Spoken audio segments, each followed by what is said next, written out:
Hello guys, welcome back. I hope आप सब अच्छे होंगे। तो आज हम करने जा रहे हैं सेल सिग्नलिंग और उसमें क्या डिफेक्ट्स होते हैं, कौन कौन से सिग्नलिंग मॉलिक्यूल्स होते हैं, थोड़ा सा उसके बारे में बताऊंगा और कॉन्सिक्वेंसेस क्या क्या होते हैं डिफेक्ट्स के। ठीक है, तो ये सब मैं बताऊंगा। तो दो पार्ट में मैं इसको बताऊंगा। पार्ट वन में डिफेक्ट से पहले की बातें बताऊंगा, नॉर्मल वाली, और फिर डिफेक्ट, जब डिफेक्ट हो जाएगा, डिफेक्ट के जो कॉन्सिक्वेंसेस हैं, पाथवेज क्या क्या हैं उन डिफेक्टिव पाथवेज, तो वो सब मैं अगले पार्ट में बताऊंगा। ठीक है, तो आज के पार्ट में हम ये करते हैं अच्छे से, इसको अच्छे से करना, कुछ भी इसमें नहीं छोड़ेंगे। ठीक है, और ये जेनेटिक्स में हमारी प्लेलिस्ट चल रही है। इसके अलावा आपका नॉन कोऑर्डिनेट एवोल्यूशन और उसकी डेवलपमेंटल बायोलॉजी की, ठीक है, उन सब की प्लेलिस्ट है। तो आप प्लेलिस्ट में जाके सीक्वेंस से लेक्चर देख सकते हैं। ठीक है, और अगर आपको कनेक्ट करना है तो ये टेलीग्राम ग्रुप का लिंक है, ये आपके चैनल का लिंक है, तो कनेक्ट करो। जो भी काम की बातें होती हैं, मतलब जो भी मटेरियल वगैरह अगर कुछ होता है, क्वेश्चंस वगैरह होते हैं, PYQs, तो वो मैं डाल देता हूँ चैनल पे। ये इंस्टाग्राम की आईडी है, मैसेज कर सकते हो। बच्चे डाउट पूछते हैं अपना, मेल आईडी पे पूछ सकते हो। तो जहाँ भी कन्वीनियंट लगे, जो भी प्लेटफॉर्म आप यूज़ कर रहे हैं, तो वहाँ पे आप कनेक्ट कर सकते हैं। ठीक है, तो आपके लिए फ़ायदेमंद रहेगा। चलो, तो अब लेक्चर शुरू करते हैं हम अपना। तो हेडिंग देंगे सेल सिग्नलिंग।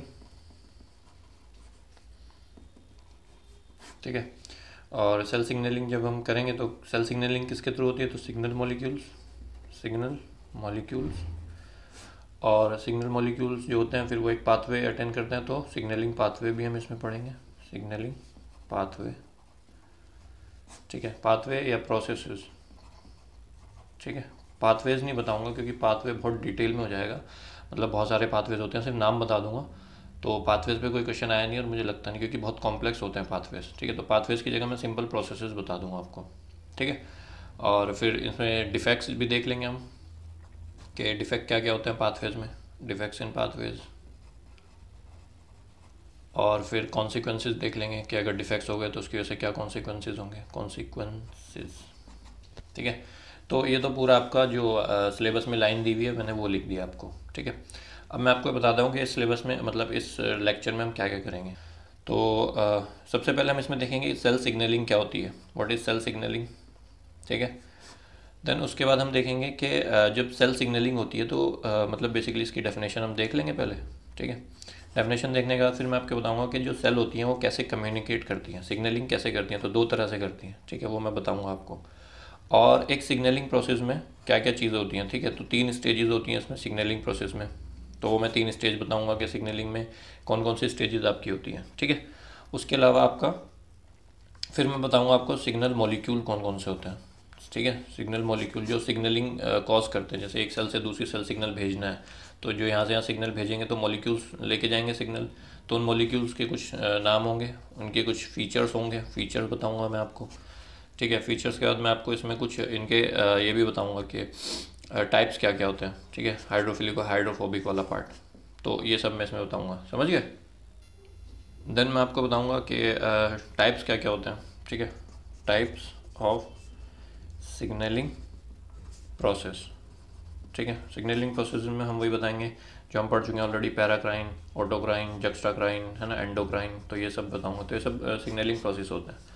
और कुछ सिग्नलिंग पाथवे बता दूंगा, उनके नाम बता दूंगा आपको बेसिकली।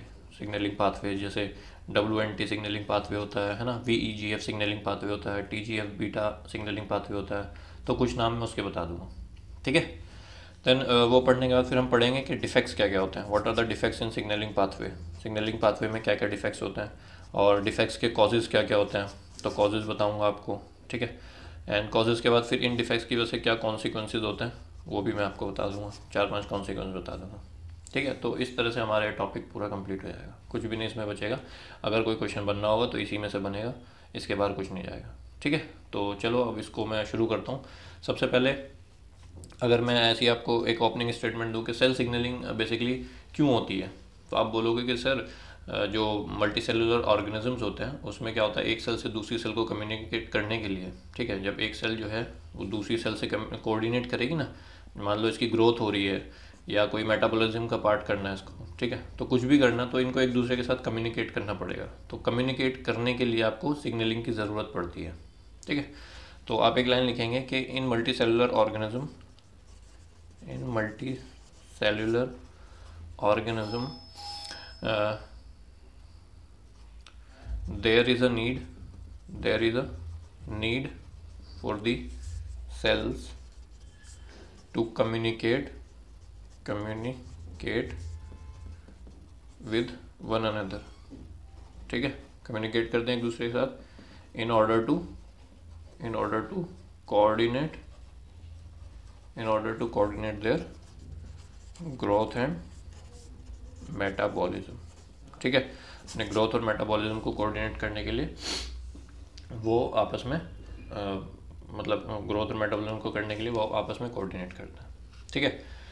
तो कैसे कोऑर्डिनेट करते हैं? कोऑर्डिनेट करने के लिए आपको कोऑर्डिनेट या कम्युनिकेट करने के लिए आपके दो तरीके होते हैं, ठीक है। या तो न्यूरल कोऑर्डिनेशन करेंगे, न्यूरल कम्युनिकेशन करेंगे, या तो फिर आपका केमिकल करेंगे, ठीक है। तो कम्युनिकेशन करने के there are two ways to communicate, there are two ways to communicate करने के दो रास्ते हैं, एक न्यूरल और एक केमिकल। न्यूरल आपको पता ही है, नर्व्स के थ्रू होता है, जो बहुत ही फास्ट होता है और बहुत ही छोटे टाइम के लिए होता है, ठीक है। और केमिकल जो होता है वो आपका इसी बेसिकली सिग्नलिंग मॉलिक्यूल, सिग्नलिंग जो भी है वो सब चीज़ें केमिकल से रिलेटेड है, क्योंकि न्यूरल तो आपका बहुत ही शॉर्ट टर्म इलेक्ट्रिक वाला जो होता है ना, वो तो न्यूरल होता है, बट जो केमिकल होता है वो आपका लॉन्ग होता है और स्लो रिस्पॉन्स होता है, इसका ज़्यादा लंबे पीरियड तक चलता है, ठीक है। तो एक एक लाइन लिख लेंगे। तो न्यूरल में लिखेंगे कि it involves nerve impulse, it involves nerve impulse, ठीक है। And it is responsible for quicker but short term effects, ठीक है। फास्ट तो होता है, जैसे एसिटाइलकोलिन वाला जो पार्ट होता है वो बहुत फास्ट होता है, लेकिन बहुत ही छोटे टाइम के लिए होता है। देन आपका केमिकल की अगर हम बात करें तो इसको this chemical communication is known as signalling communication, it is known as signalling communication, ठीक है। तो हम बेसिकली इसी पे टारगेट रखेंगे अपना, ओके। एंड एक पॉइंट और लिख लो कि through signalling molecules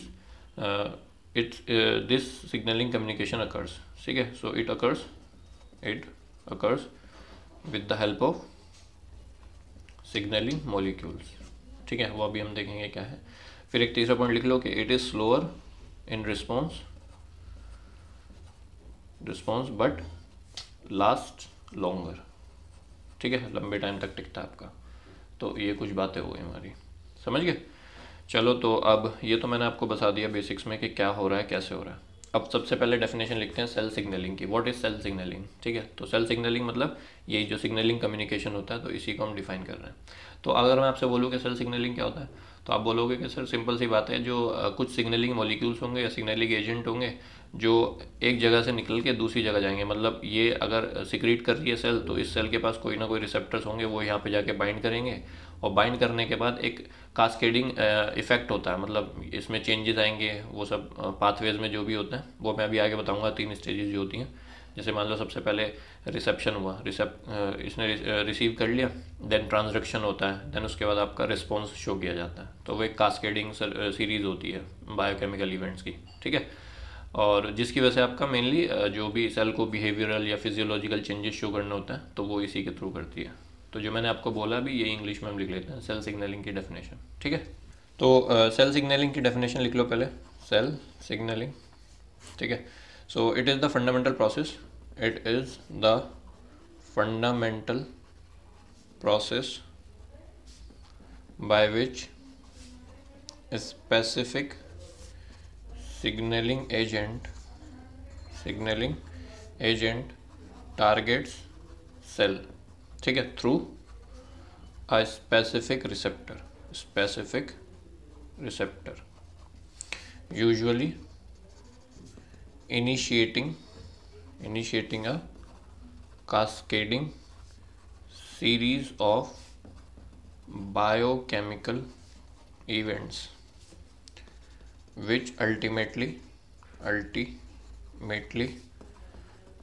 brings out physiological और behavioral changes, ठीक है भाई। तो ये हो गया आपका। और एक फिर उसके बाद मैंने आपको बताया कि सिग्नलिंग प्रोसेस में 3 स्टेजेस होती हैं। सो अ सिग्नलिंग प्रोसेस हैव 3 स्टेजेस। ठीक है, तो ये 3 स्टेजेस कैसे कैसे होती हैं वो मैं एक डायग्राम के थ्रू आपको दिखाता हूँ। तो देखो ये मैं एक सेल बना रहा हूँ आपके लिए। ठीक है, ये मान लो एक सेल है। तो इस सेल के ऊपर सरफेस पे मान लो एक रिसेप्टर लगा हुआ है जो सिग्नलिंग मॉलिक्यूल को रिसीव करेगा। ठीक है, तो मान लो आपका ये कोई एक सिग्नलिंग मॉलिक्यूल है। ठीक है, तो जैसे ही ये सिग्नलिंग मॉलिक्यूल अपने रिसेप्टर के साथ बाइंड करेगा, वैसे इस प्रोसेस को हम बोल देंगे रिसेप्शन। क्या बोल देंगे? रिसेप्शन। तो फर्स्ट स्टेप ये हो गया, this is signalling molecule and this is receptor, cell पे जो रिसेप्टर है। ठीक है, तो इतना होने के बाद जब मैसेज पहुंच जाएगा तो अब कास्केडिंग जो सीरीज़ है वो शुरू हो जाएगी आपकी। ठीक है, तो उसको हम बोलते हैं ट्रांसडक्शन। तो यहाँ पर तो इतना हुआ कि इसने रिसीव कर लिया, या तो सेल के बाहर होगा या कभी कभी इंट्रा सेलुलर भी होता है। तो दोनों तरह से होता है, सेल मेम्ब्रेन पे भी होता है, इंट्रा सेलुलर भी होता है। तो मैं आपको बस समझा रहा हूँ कि सेल मेम्ब्रेन पे अगर होगा तो कैसे होगा। ठीक है, तो जैसे ही बाइंडिंग होगी इसकी, तो इसकी वजह से जो रिसेप्टर है इसका शेप वगैरह सब चेंज हो जाएगा और इसने फिर ट्रांसडक्शन शुरू करना है। जो ट्रांसडक्शन होगा आपका वो कन्वर्ट कर देगा सिग्नल को, जैसे इस सेल के अंदर कोई स्पेसिफिक सेलुलर रेस्पॉन्स चाहिए तो उस सेलुलर रेस्पॉन्स में ये चेंज करेगा। मान लो इसने शेप चेंज करी ऐसे, फिर ऐसे कुछ चेंज हो गया। ठीक है, फाइनली कुछ और चेंज हो गया। तो ये पूरा प्रोसेस जो आपका वो ट्रांसडक्शन कहलाएगा, ट्रांसडक्शन। जैसे मैं यहाँ पे एक एग्जांपल देता हूँ आपको। अगर आपने पढ़ा हो जी प्रोटीन सिग्नलिंग मॉलिक्यूल पाथवे जो होता है, जी प्रोटीन कपल्ड सिग्नलिंग पाथवे। ठीक है, तो अगर आपने अगर ये पाथवे अगर पढ़ा हुआ हो, वैसे नहीं पढ़ा तो कोई बात नहीं। इसमें क्या होता है, एटीपी जो होती है वो कन्वर्ट हो जाता है साइक्लिक एएमपी में।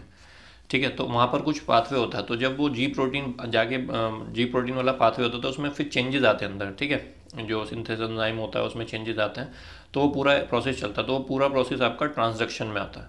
ठीक है, और फिर फाइनली जो है एटीपी जो कन्वर्ट हो जाता है साइक्लिक एएमपी में, तो वो आपका रिस्पॉन्स हो गया। तो ये फाइनली जो है इससे फिर एक्टिवेशन ऑफ सेल्यूलर रेस्पॉन्स, जो भी रेस्पॉन्स देना होगा इस पाथवे को, तो इसको हम बोलेंगे, इस प्रोसेस को हम बोलेंगे this is response.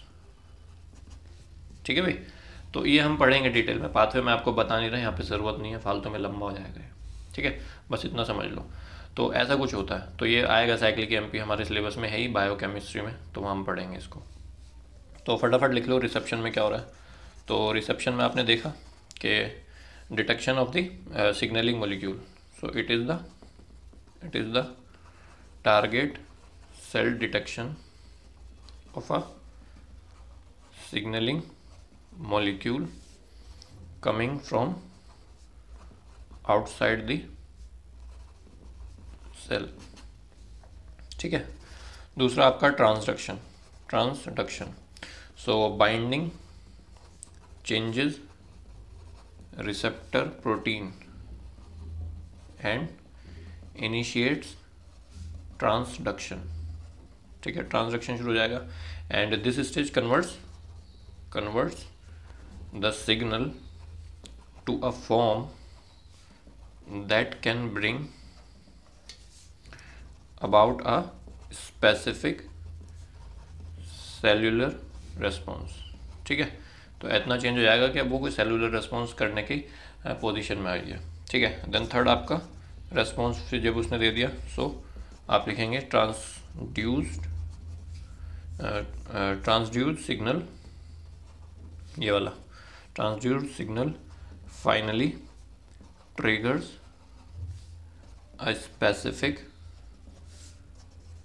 Cellular response. ठीक है, जो भी इसको जैसे मैं एग्जांपल में ये हो रहा है। ठीक है भाई, तो इस तरह से कुछ आपका ये स्टेजेस होंगी इसमें, है ना। तो ये सेल सिग्नलिंग बता दिया मैंने आपको कैसे हो रहा है। अब उसके बाद मैं आपको सिग्नलिंग मॉलिक्यूल बताता हूँ अगले पेज पे। तो सिग्नलिंग मॉलिक्यूल्स देखते हैं।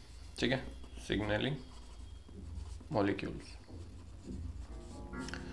तो सिग्नलिंग मॉलिक्यूल्स के कुछ सेलिएंट फीचर्स मैं आपको बताता हूँ। ठीक है, तो पहले सेलिएंट फीचर, उसके बाद मैं आपको इसके टाइप्स बताऊँगा। तो देखो, कोई एक सिग्नलिंग मॉलिक्यूल है, मतलब कोई मॉलिक्यूल अगर सिग्नल का काम कर रहा है, तो आपको बताओ आप अपने हिसाब से बताओ। तो उसके बाद दो ऑप्शन है, या तो वो सेल की सरफेस पे जाके बाइंड कर सकता है, ठीक है, यहाँ पे बाइंड करेगा, या कभी कभी वो सेल के अंदर एंटर कर जाएगा। तो अगर जो सरफेस की सेल पे बाइंड करेगा तो उसको हम बोलेंगे हाइड्रोफिलिक। क्या बोलेंगे? हाइड्रोफिलिक। और जो नहीं करेगा उसको हम बोलेंगे हाइड्रोफोबिक या लाइपोफिलिक। समझ रहे हो?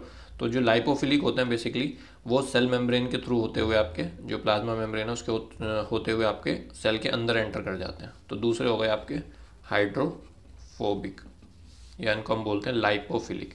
अगर हाइड्रोफोबिक है मतलब वाटर से रिपेल कर रहे हैं तो लिपिड से प्यार करेंगे, लाइपोफिलिक। ठीक है भाई। तो इस तरह से कुछ मॉलिक्यूल्स होते हैं, जैसे कुछ जो हाइड्रोफिलिक हैं इसमें आप में एग्जांपल डाल सकते हो जो सेल सरफेस पे एक्ट करते हैं, जैसे प्रोटीन के कुछ बने हुए एंजाइम्स होते हैं वो, है ना, या आपके कैटिकोलामाइंस होते हैं, या ग्लाइकोप्रोटीन्स होती हैं, है ना, या पॉलीपेप्टाइड्स होते हैं। तो ये सब सारे आपके जो होते हैं वो हाइड्रोफिलिक होते हैं। अगर हाइड्रोफोबिक की बात करें तो ये आपके स्टेरॉइड्स होंगे, है ना, जो सेल के अंदर जाके एक्ट करते हैं, या जो T3 T4 है आपके आयोडोथायरोनिन जो थायराइड ग्लैंड वाले हैं वो, और आपके कैल्सिट्रॉल हो गया, है ना, रेटिनॉइड्स हो गए। तो ये सब आपके सेल के अंदर जाके एक्ट करते हैं, समझ रहे हो? तो इसलिए आपका ये लाइपोफिलिक होता है, सॉरी हाँ लाइपोफिलिक होता है। उसके बाद अगर मैं आपको बोलूँ कि चलो ये तो ऐसे हो गया, और दूसरी बात ये बताओ कि इनका जो एक्शन होगा वो शॉर्ट टर्म होगा कि लॉन्ग टर्म होगा? तो आप बोलोगे सेल सरफेस पे है तो सरफेस पे एक्ट करने के बाद फटाफट से ट्रांजैक्शन कराएंगे और प्रोसेस कंप्लीट।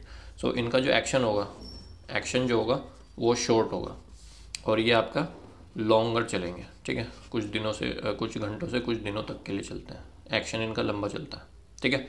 और इनके जो रिसेप्टर्स होते हैं हाइड्रोफिलिक के, so receptors are present on cell surface, ठीक है। और इनके जो रिसेप्टर्स होते हैं, रिसेप्टर्स आर प्रेजेंट इंट्रासेल्युलरली, ठीक है। तो ये हो गया आपका। बस इसमें दो चार पॉइंट मतलब यही बताने थे आपको। अगर और डिटेल में पढ़ना है तो वहाँ पढ़ेंगे, हार्मोन्स जब पढ़ेंगे ना तो हार्मोन पूरा डिटेल में ही है ना। तो बस अभी फ़िलहाल सिग्नलिंग मॉलिक्यूल के बारे में थोड़ा सा आपको जान लिया। अब इसके कुछ साइलेंट फीचर्स मैं आपको बता देता हूँ, ये तो टाइप्स बता दिए मैंने। तो सबसे पहला तो ये है कि हर मॉलिक्यूल का जो भी सिग्नलिंग मॉलिक्यूल है उसका स्ट्रक्चर, उसका फंक्शन, है ना, वो अलग होता है दूसरे से, ठीक है। मतलब ये अलग तरीके से स्ट्रक्चर्ड है, इनका स्ट्रक्चर अलग होगा, ये फंक्शन अलग से करेंगे, ये अलग तरीके से करेगा, ये अलग तरीके से करेगा, है ना। तो फंक्शन और स्ट्रक्चर अलग होता है। कोई आपका गैशियस कोई प्रोटीनेशियस होगा, है ना, कोई आपका स्टेरॉइडियल होगा। तो ये सब आपके अलग अलग तरीके से बने होंगे। और कुछ तो क्या होंगे कि सेल ने सिक्रेट करा और आजू बाजू में ही एक्शन कर देंगे अपना। तो कुछ शॉर्ट डिस्टेंस पे काम करते हैं, कुछ आपका लॉन्ग डिस्टेंस पे, जैसे एंडोक्राइन प्रोसेस के थ्रू, एंडोक्राइन सिग्नलिंग के होते हुए दूसरी जगह जाके एक्ट करते हैं। तो एक फीचर ये हो गया। और तीसरा फीचर यही है कि कुछ तो सेल मेम्ब्रेन पे एक्ट करते हैं, कुछ आपका सेल के अंदर जाके एक्ट करते हैं। तो जो सेल सरफेस पे बाइंड करते हैं उसमें जैसे जी प्रोटीन लिंक्ड एंजाइम्स हो गए, जी प्रोटीन लिंक्ड पाथवे जो बेसिकली इससे लिंक्ड है वो हो गया जी प्रोटीन लिंक्ड, और एंजाइम लिंक्ड हो गया एक, ठीक है। तो ऐसे पाथवेज होते हैं। तो बस दो तीन सैलिएंट फीचर्स भी लिख लो, salient features.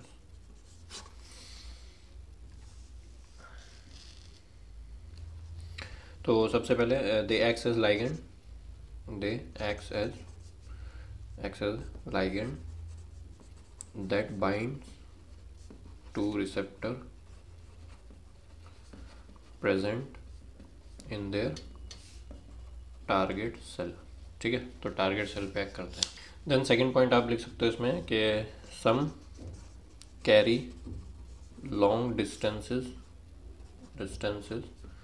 Signals while other acts locally between neighboring cells, ठीक है। तीसरा लिख सकते हो कि they vary in function, they vary in structure and function, है ना। और ये लिख सकते हो कि they have different mode of action, ठीक है। तो डिफरेंट मोड ऑफ एक्शन में तो आप बोल सकते हो कि some acts on cell surface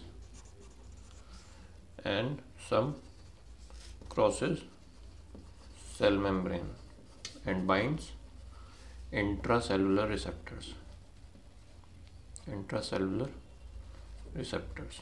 ठीक है, तो ये हो गए वो और ये हो गई ये, है ना। तो ये कुछ बातें हो गई। अब मैं आपको सिग्नलिंग प्रोसेस और बता देता हूँ कि कैसे कैसे होता है। कुछ जो सेल होती हैं मतलब वही पैराक्राइन, एंडोक्राइन, जेक्स्ट्राक्राइन, तो वो और बता देता हूँ आपको। तो टाइप्स ऑफ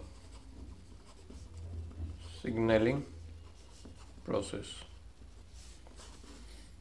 ठीक है भाई, सिग्नलिंग प्रोसेसेस क्या होते हैं। तो एक तो हम इसमें पढ़ेंगे endocrine process, endocrine signalling process. एक हम पढ़ेंगे इसमें पैराक्राइन सिग्नलिंग प्रोसेस। ठीक है। एक पढ़ेंगे जक्स्ट्राक्राइन सिग्नलिंग प्रोसेस, जक्स्ट्राक्राइन सिग्नलिंग प्रोसेस। और एक हम पढ़ेंगे इसमें ऑटोक्राइन, ऑटोक्राइन सिग्नलिंग प्रोसेस। ठीक है। तो अगर एंडोक्राइन सिग्नलिंग की अगर हम बात करें तो एक सेल है, इस सेल ने आपका जो है कुछ मॉलिक्यूल जो है वो सिक्रेट करें। ठीक है, कुछ सिग्नलिंग मॉलिक्यूल सिक्रेट करें और फिर ये आपका ब्लड वेसल में एंटर कर जाते हैं और ब्लड के थ्रू होते हुए, मान लो टारगेट सेल यहाँ पे है तो फिर ये यहाँ पे जाके एक्ट करते हैं। नाम से समझ में आ रहा है एंडोक्राइन सिग्नलिंग। ठीक है, तो 2 पॉइंट लिख लेंगे यहाँ पे कि signalling molecules acts on, signalling molecules acts on target cells distant from its site of synthesis। ठीक है, तो साइट ऑफ सिंथेसिस जैसे आप इसमें एग्जांपल लिख सकते हो पेनक्रियाज का।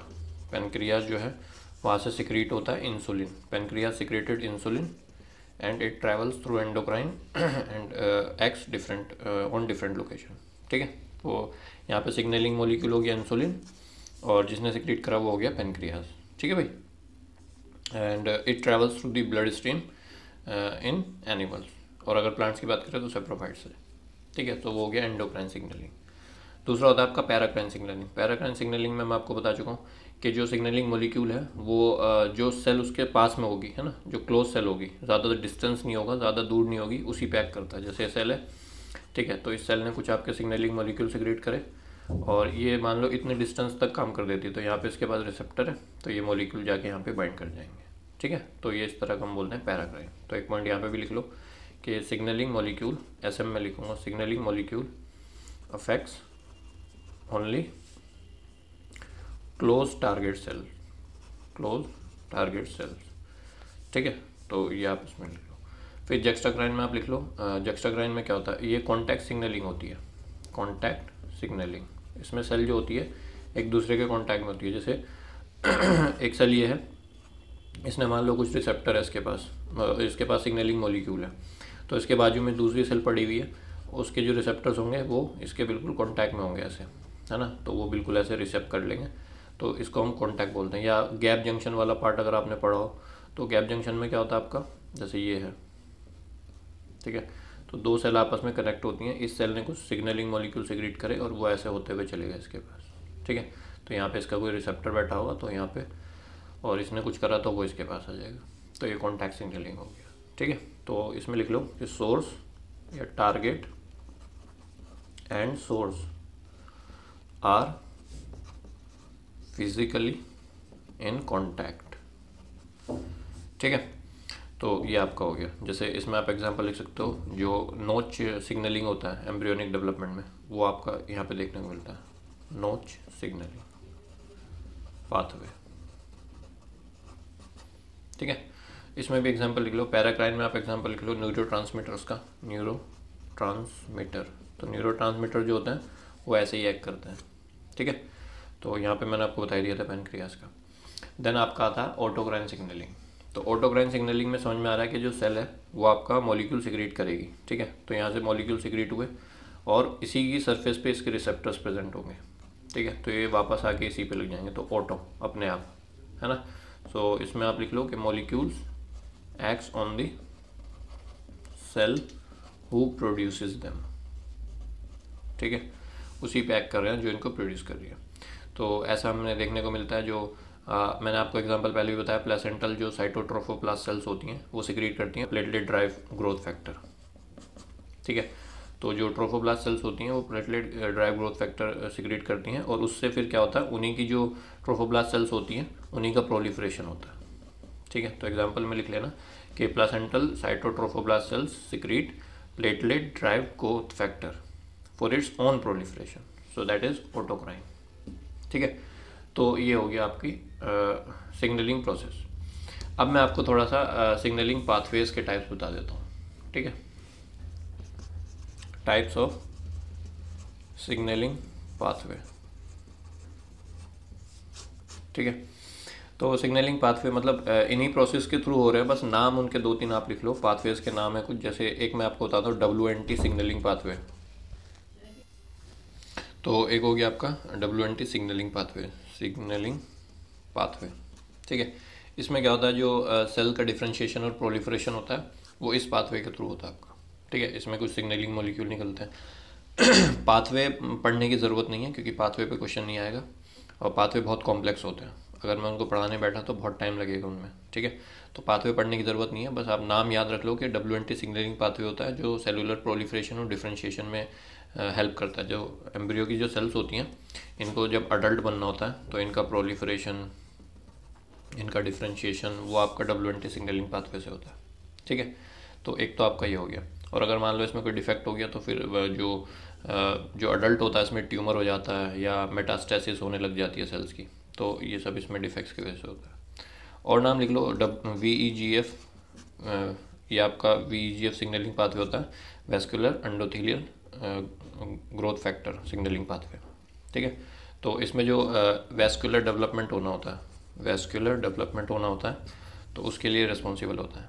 ठीक है, फिर ऐसे ही आपके TGF बीटा सिग्नलिंग हो गया, है ना। उसके अलावा P53 सिग्नलिंग हो गया।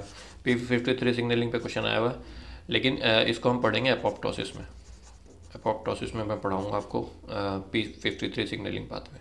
ठीक है, फिर ऐसे ही आपका नोच सिग्नलिंग पाथवे होता है, जो मैंने आपको यहाँ पे बताया, नोच सिग्नलिंग पाथवे। नोच सिग्नलिंग पाथवे किस क्या काम करता है, जो सेल का जो फेट होता है वो डिटरमाइन करवाता है नोच सिग्नलिंग पाथवे, है ना। उनका फॉर्मेशन, उनका रेगुलेशन, तो वो सब जो सेल का फॉर्मेशन होना, जो सेल का रेगुलेशन होना है, जो सेल का फेट है, एम्ब्रियोनिक सेल का जो फेट है, वो आपका नोच सिग्नलिंग पाथवे कराता है। उसके अलावा आप देखो तो एक और होता है आपका AMP के सिग्नलिंग पाथवे। ठीक है, और एक होता है आपका MAP के पाथवे सिग्नलिंग पाथवे है सर, ये आपका माइटोजन एक्टिवेटेड प्रोटीन काइनेज होता है। ठीक है, तो ये बेसिकली जो आपका ये वाला पाथवे कब चलता है, मान लो आपकी बॉडी में कोई हॉटनेस आपकी बॉडी में आ गई, मतलब कोई गर्म चीज़ आपने टच कर ली, या मान लो स्ट्रेस है बॉडी में, तो ये आपका माइटोजन एक्टिवेटेड प्रोटीन काइनेसिस पाथवे चलता था। ठीक है, तो ये कुछ पाथवेज के नाम है, बस ये आप नाम लिख लो, वही काफ़ी है। तो मैं इस लेक्चर को यहीं पे एंड कर रहा हूँ। ठीक है, इसके बाद में आपका जो वो है, क्या बोलते हैं, डिफेक्ट्स और कॉन्सिक्वेंसेज अगले लेक्चर में बताऊँगा। ठीक है, चलो, तो अगर वीडियो पसंद आई है तो वीडियो को लाइक करें, चैनल को सब्सक्राइब करें। Thank you, bye.